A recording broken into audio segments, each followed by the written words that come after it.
see that the unity of the country.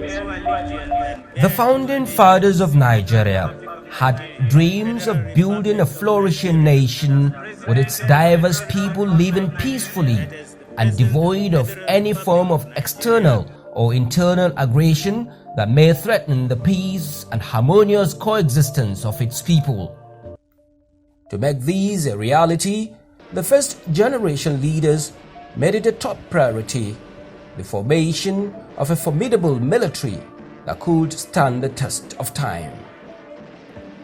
And this could not have been possible without a crop of well-educated military officers who will command men and machines to neutralize threats to the entity called Nigeria. These gave rise to the establishment of the Nigerian Defense Academy in 1964. It was an auspicious occasion that opened a new vista in Nigeria's defense architecture, and that called for an outstanding speech by Sir Abubakar Tafawa Balewa.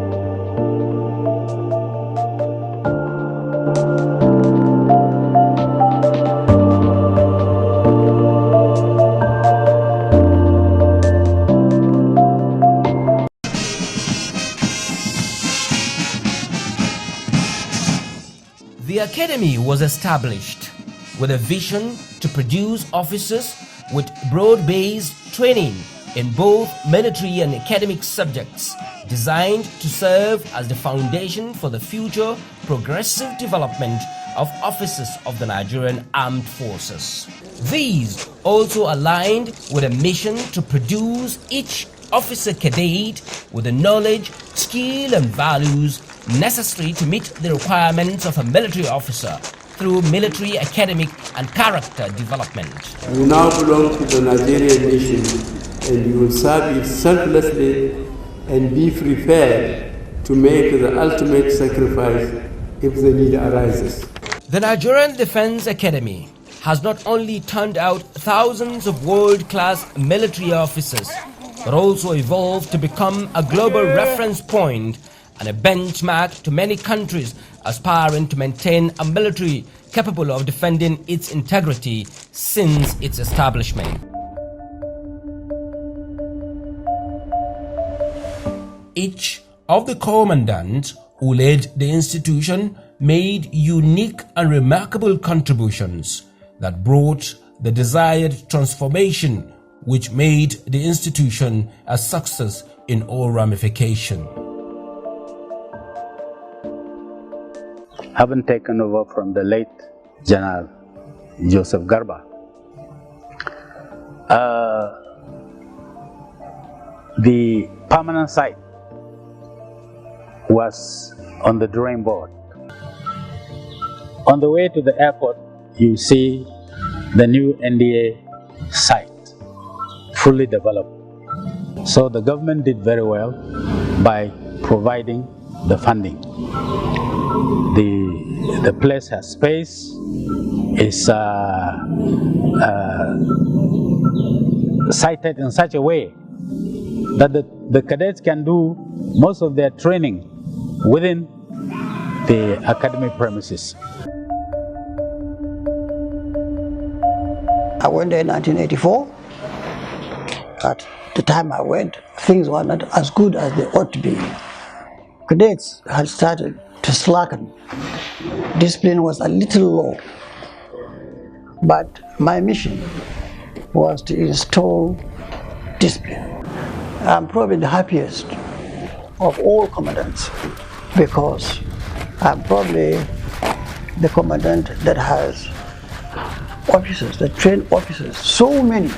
Today, from major generals, brigadier generals to generals, I can say 90%, if not a little less, for all my products. An example is one very smart Navy officer here. Come, look, it was one of my products. Why shouldn't I be so proud and thank God for this? So, look at it. He was one of my children.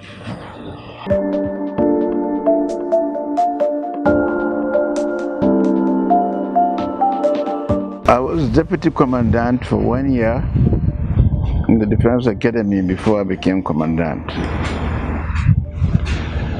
And during that year, I was able to do a little bit of personal studies. And I couldn't remember the professor's name, but he clearly told me, "Sir, this institution is supposed to be second to none. But I have this report to give you so that you can take corrections, take amendments, and procure those remaining equipments and so on and so forth for the laboratories, for the workshops, and so on and so forth." Today, if you go to inspect the laboratories and so on and so forth, you find out that from the language laboratory to the science and the engineering laboratories, I think we are second to none.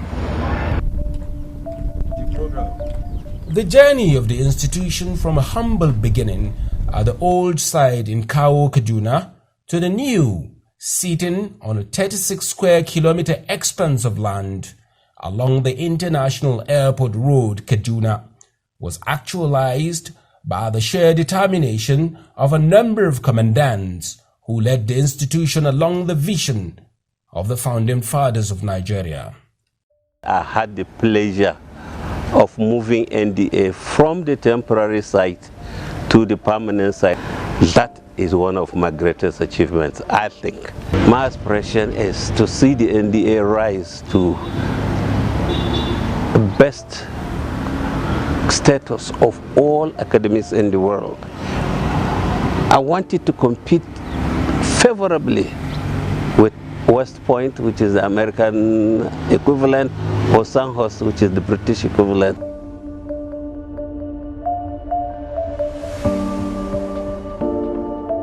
When I took over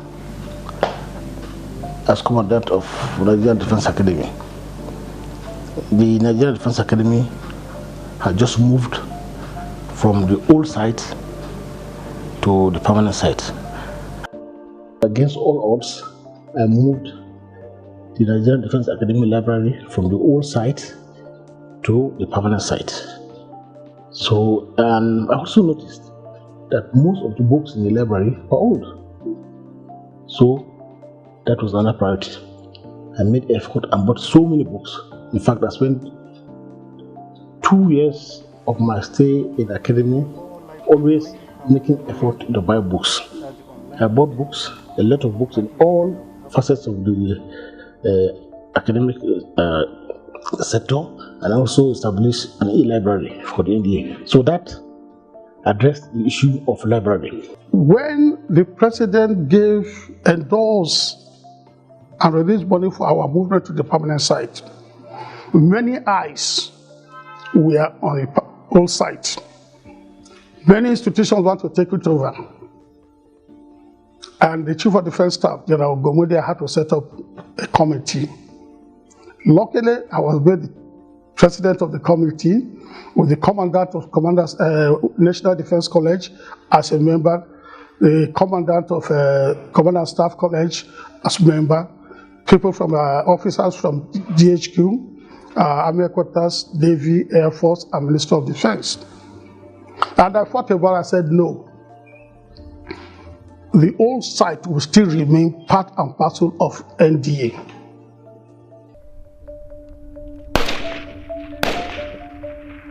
The 28th Commandant of the Nigeria Defense Academy Major General Adeni Oyebade is already making giant strides in expanding the frontiers of development in the institution.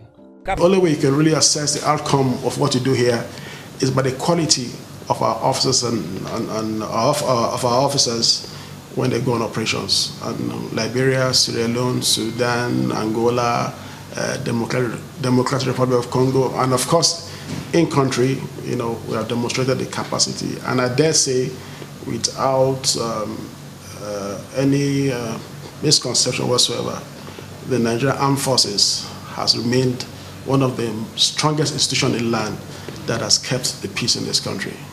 And of course, as NDA, we are proud that we are the factory that has produced these officers and now women of our four armed forces. The curriculum of the institution, that's Defense Academy, is constantly and regularly interrogated. We don't just train our young men and women, our cadets, in conventional warfare, because we have since realized and recognized over the last 20, 30 years plus that the battle of the future, which is now, is going to be more of intrastate conflicts, of which the military must be fully prepared.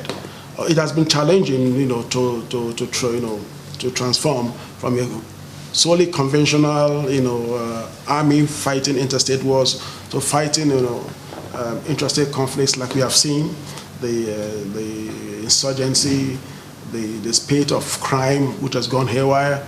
And we have seen also that the Nigerian Defense Academy over time has incorporated internal security operations, training modules into the training of our cadets. We constantly interrogate how to bring in fresh ideas, learning, taking from the lessons of our operations in the field, and to bring to bear in our training, so that these cadets, once they leave here, they have a very good idea of the kind of conflicts they're likely to face, because it's possible when they leave here, they may not have the luxury of going for another course, depending on the exigency of duty. They may be launched immediately, as it happened during the Nigerian Civil War. Some of them left the academy and they went straight into war. So recognizing that, we have introduced several forms of ICT in our training. We do simulation exercises. We draw from lessons from the field. We also upgrade our equipment, with which we train our cadets. Okay, we also let them know that the fighting, the battlefield that we face today is not a battlefield of 40, 50, 60 years ago. And in that light, they are constantly being trained. And to that extent, the Nigerian Defense Academy has done a lot. And we also recognize the importance of law of armed conflicts. We train our cadets to understand that, look, fighting is just one thing. There are rules and regulations. Even as I speak now, we have some of our cadets in Italy where they are participating in the international competition on law of armed conflict. We do that every year. And this is further to expose our cadets to interface with other academies and the cadets, and also to learn new things. And when they do come back, we interrogate what they have learned and try to extract those good things we think is necessary for our training. The Nigerian Defense Academy stands shoulder to shoulder with other military academies in the world. The Commandant, Nigeria Defense Academy, also works with a capable lieutenant. It is my duty to ensure that our training is geared towards achieving the right needs, both in academic and military training, to ensure that we bring out the best products for the three services. We have currently introduced the counter-terrorism, counter-insurgency operations training. At the same time, we have the laws of armed conflict. Specifically, we have tried, in as much as possible, to empower the instructors and the lecturers, giving them the proper training that is required for that training, and at the same time ensuring that the lecture now is interactive. No more a lecturer standing in front of cadets, and giving them precise later on, but let the cadets be involved in the lectures, coming out to present, and ensuring that at all times, they are involved in a way so that at least we're bringing out modernization into the training. Professor Azubuike Soni Nwanko oversees academic activities in the academy. What distinguishes NDA as a world-class university, certainly in Nigeria, is down to its people. Very often people look at fixtures, systems, and superstructures, but these things do not make a university. Human capital or intellectual capital does. So I think that the greatest asset of NDA should be its own people, a bunch of dedicated men and women who are professionals to the core, who are dedicatedly doing their job and expanding boundaries and frontiers of knowledge. So for me, this actually is the greatest asset of NDA. But in addition to that also, the Academy over the past 35 years of having a degree awarding powers has also invested in some basic infrastructure that enables teaching, research, and improving the environment of learning.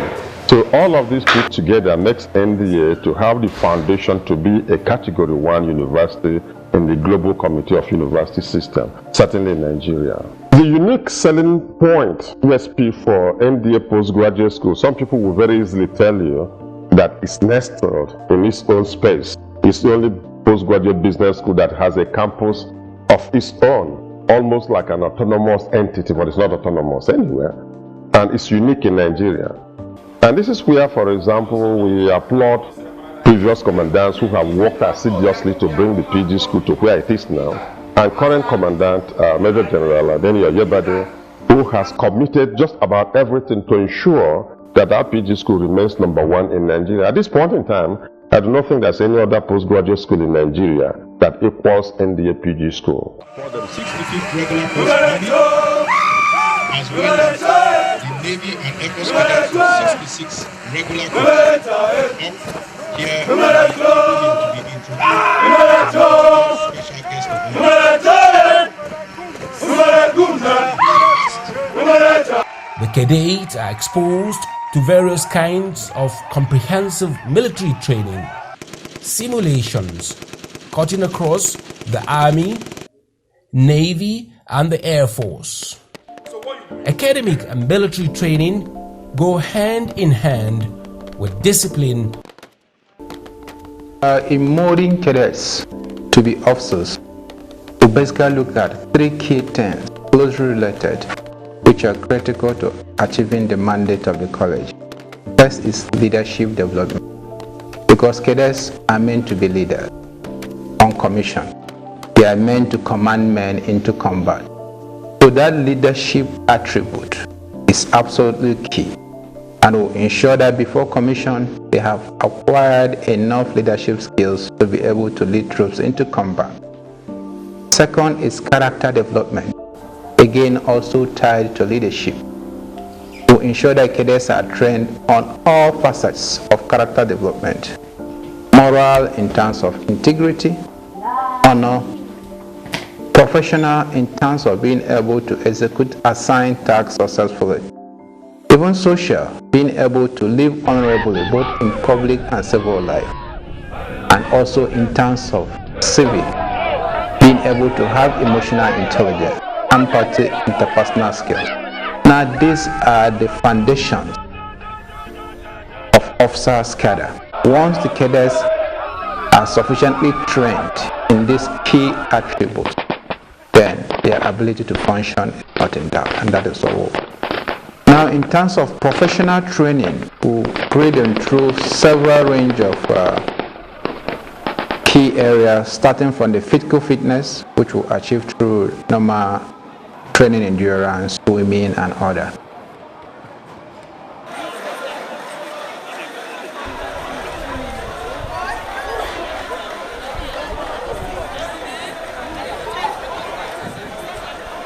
and then subjecting them to various military subjects in order to develop their professional competence.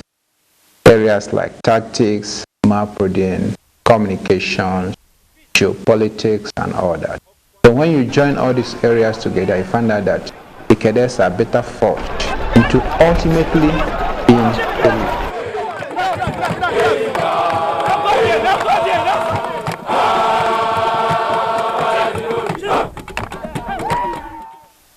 First, we'll ensure that the cadets are in tune with all spectrum, basic knowledge, of course, of all spectrum of activities you need to be able to function both in conventional warfare and asymmetric warfare.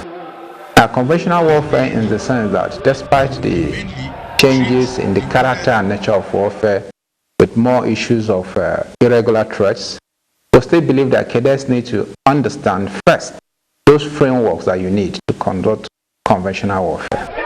After that, and also based on our local situation at home, we are beginning to veer into areas of irregular warfare, counter-terrorism, hybrid operation, so that the knowledge cadets gain in these areas, they can better apply it on the ground, seeing the challenges we have in the Northeast.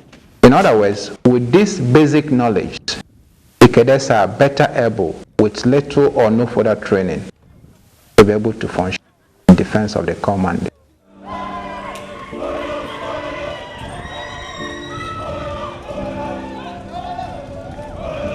So we now have a modus on counterterrorism, which seeks to expose the cadets to the basic principles and tools you can apply in combats of this nature. Also, hybrid operations, in the sense that these days you find out that you have what you call a three-block warfare. Three-block warfare in the sense that you'll be expected to face high-intensity conventional conflict, stabilization operation, internal security, low-intensity conflict in one single theater. Specifically, the Academy is also at an advanced stage of building a counterterrorism village. The idea of the counterterrorism village is for the students to have a hands-on approach on how things can unfold, so that in real life they will be able to lean back on these experiences they have gotten, be able to function adequately. Cadet daily activities are guided by Cadet Brigade Commander. They have their muster parade, that is the morning check-in. After that, they go for first period. From the first period, they go for their breakfast, from where they proceed to the academic branch or the military branch for their training. After that, of course, they have their lunch. Then they have a light rest, go for evening games. Then they have dinner. After dinner, they are not left on their own, they still go for prep. Then they have night check-in, and of course, bed check at night. However, in between, during, they have breaks that they can proceed. End of term breaks, weekends too. They can also go on Liberty Pass. So the routine is designed such that it keeps them busy and makes them responsible. In view of the need to ensure optimal performances among the staff of the institution, whilst maintaining high quality in both academic and military training, the Commandant, Nigeria Defense Academy, Major General Adeni Oyebade, has demonstrated unflinching commitment to staff motivation. Here, I'm the chief trainer, and my cadets will see me as somebody they want to emulate. They want to see each of my officers that interact on a daily basis as people they want to be like, because those are the closest people they see of what they want to be. And if they don't have that inspiration, if they don't have that commitment, that excitement that I want to be like this person, then we are feeling our duty.